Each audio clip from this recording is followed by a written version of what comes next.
Kick the bunny. Really learning again.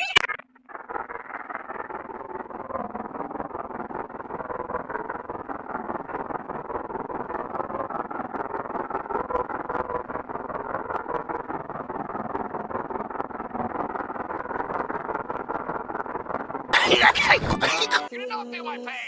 Not the same thing in your actual voice. Okay, but seriously, we should probably get ready to rumble. Uh-oh.